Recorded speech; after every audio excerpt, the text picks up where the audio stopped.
Hi, my name is John Petty, and I'd like to welcome you to another episode of Growing Up in Flip-Flops. When I was growing up, if I had somehow missed Sunday morning service, I had to go to Sunday night service. But if I had been home and had attended Sunday morning church services, that evening, once I was in junior high and throughout high school, I attended what was called Methodist Youth Fellowship, which was just youth group on Sunday night. It was basically a glorified Sunday school, with starting out with cookies and grape or cherry Kool-Aid.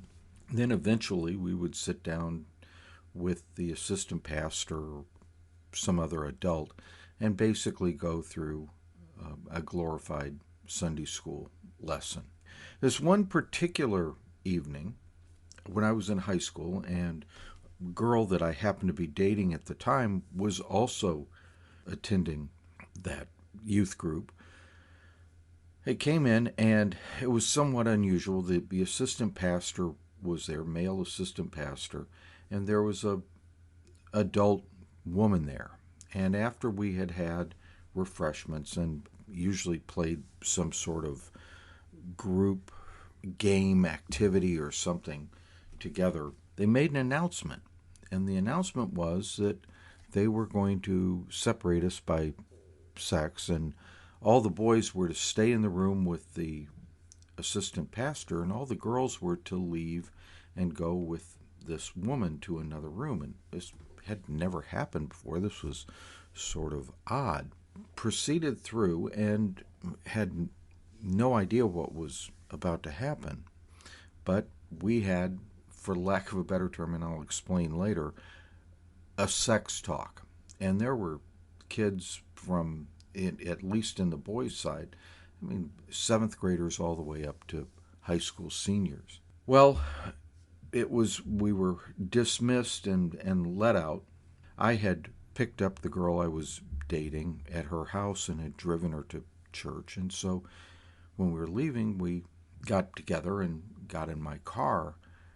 And I turned to her and I asked, well, what did they talk to you about in your room? She was like, holy cow. I mean, it was everything. It was a sex talk, and the lady talked about childbirth and what pregnancy was like, and everything having to do with sex and pregnancy and everything. And she said they had charts, and PowerPoint did not exist at the time, so she had slides. She said she put up everything and had a Q&A, everything. And I just, wow, that's something. My girlfriend turned to me and she said, well, what did they say to you? What was your presentation? And I said, well, the Pastor Jones, sort of hemmed and hawed and shuffled his feet a bit. He finally just came out and said, well, I have one thing to say to you, boys. Keep your Peter in your pants. Now you can go out and play basketball or tetherball, whatever, but that's it. That's my one bit of advice to you. My girlfriend looked at me and goes, that's it? And I said, yeah, that's all they said to us. And I just remember laughing. I said, I turned around after the pastor had said that to the group of us. I looked at some of the seventh grade kids who didn't know anything, were just looking around and like, what does that mean? Well, what if I have to go to the bathroom? Just they were completely flabbergasted, didn't know what to do, and the rest of us were just sort of looking at each other, and then we got dismissed and got to go out. But just my girlfriend looking at me and saying, that was it? That was all he said to you? And obviously the pastor was very embarrassed and did not want to do this. And I thought it was rather humorous that whoever came up with this cockamamie idea to do this night, we never had another one of those discussions. I have a second story about differing messages. It had to have been my senior year of high school, probably when I was ready to go off to university. And my mother came to me and sat me down, and I knew it was going to be a serious talk. It wasn't she was upset with me or anything, but she had a serious talk. And she very calmly, clearly talked about marriage. That marriage was going to be basically, throughout your entire marriage, it was going to be a period of compromise. Learning to live with someone who had probably different viewpoints, different ways of doing things than you, and that you were going to have to compromise.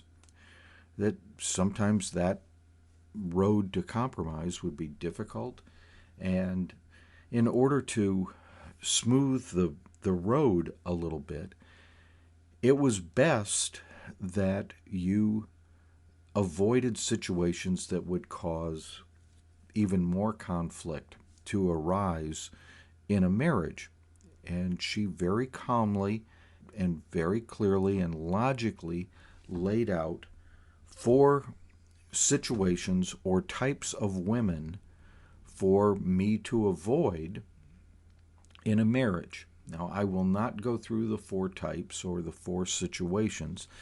I want to say that these were very much based on the culture and the mores of my mother, who had grown up during the Depression. Now, when she was giving me this talk, it was the early 1970s, but I think some of them still hold, some of them have definitely changed, but she very calmly gave these different situations to avoid and hopefully at least smooth out some of the potential pitfalls that might arise in a marriage. Fine, I accepted it. It was an interesting conversation. Well, years later, after my sister was married and I had been married for a few years, I don't know what brought up but my sister turned to me and said, "Did Mom ever sit down and give you any marriage advice or talk to you about anything?" And I said, "Well, yeah, she did." And my sister, "Well, what did she say?" And I recounted to her what my mother had said and her reasoning and everything like that. And my sister was listening to this, and she was just flabbergasted, and I could tell she was very surprised at hearing what Mother had said to me. And I said, "Well, what did Mom tell you?" She said, "She told me only one thing." Well, what was that? "Don't marry a painter. They're all drunks." I said, That's it?" She said, "Yeah." She said she never said anything like she, said to you. It was just like, "Don't marry a painter. They're all drunks." Now, I do not want to disparage any painters in the audience, but that was my mother's advice to my sister for her in choosing a marriage partner.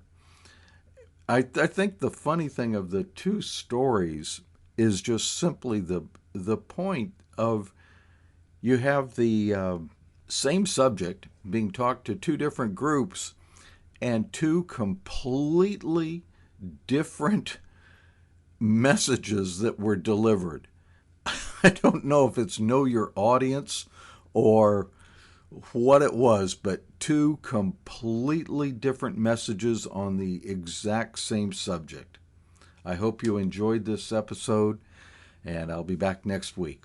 Oh, and by the way, I just want to mention something. I noticed that I've been doing this podcast for a year. Never thought it would last this long. I've enjoyed every minute of it, and I hope you have enjoyed it as much as I have had in giving it to you. Thank you so much. Bye.